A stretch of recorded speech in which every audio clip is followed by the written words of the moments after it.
নবী শাহেদ হলেন যখন এই পানি যখন আসলো, তারপর কিছু লোক ওনার কাছে গেল, হুজুর আপনার তো নবী মানুষ, আপনি একটু দোয়া করেন যাতে পানিটা আল্লাহ তার উল্টো দিকে নিয়েছেন। তোমার কাছে গেছে, তুমি তো একটা কোদাল আছে, আনার কারণে কি করছে, পানি আর নিজের দিকে, যারা বিপদগ্রস্ত তাদের দিকে আর পানি বড় করে দিচ্ছে, আরো প্রশস্ত করে দিচ্ছে।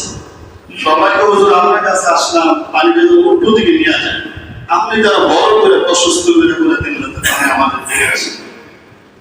তখন শাহেদৌলা বলছিলেন, জেদার মাওলা উদার শাহেদৌলা, আল্লাহ যেটা পছন্দ করে, আল্লাহ যদি ভালোবাসে, আমি শাহেদৌলা একজন কেন হাজার যদি শাহেদৌলা হই আল্লাহ হই, কোন ক্ষমতা নেই।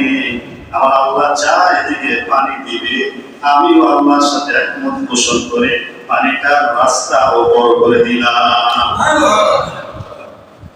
আল্লাহ তাআলা রহমতের দরিয়ার মধ্যে জোশ এসে গেছে, ফেরেশতাদের দেরি করেছে না। আমার ওলি চিন্তা করছে তার কোনো ক্ষমতা নেই, সে মোকাবেলা করতে পারবে না। তার কাছে গেছিল সাহায্য করার জন্য, সে বলেছে আমার ক্ষমতা নেই, আমার মালিক যেদিকে আছে আমি সেদিকে আছি।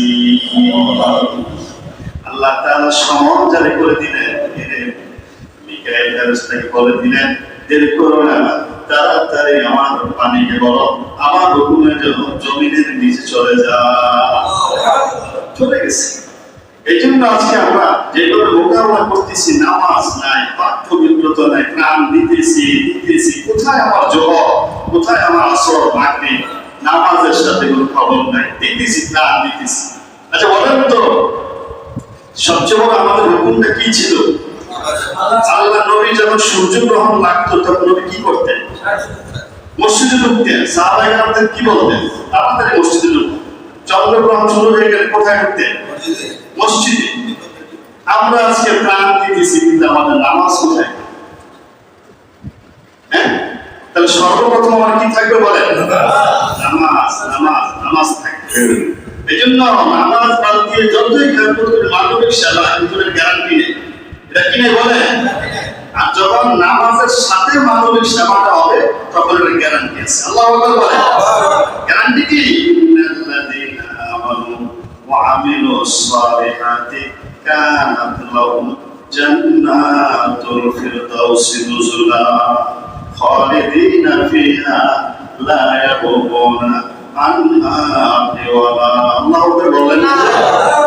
ওই যে বান্দাদের কত খেদমত করছে, কত মানবিক কল্যাণ এসেছে, কত মানবিক কাজ করেছে, কিন্তু দেখা গেল তার ভিতরে ঈমান নাই। কি নাই বলে? মানবিক সেবা করছে কিন্তু আসল ফাউন্ডেশন, আসল যেটা থাকা দরকার সেটাই কি?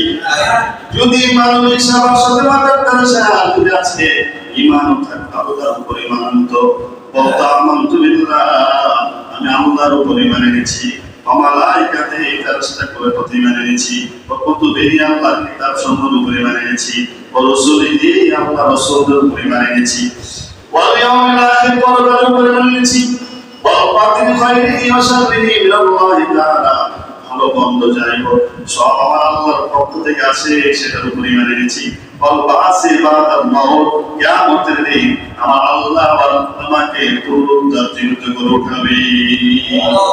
তাই কি হয়ে গেল? মানবিক সেবার সাথে সাথে ঈমানের প্লাটফর্ম যদি উঠতো, তাইলে ঘোষণা আসতে হয় আমাদের সাথে তুমিও জানো।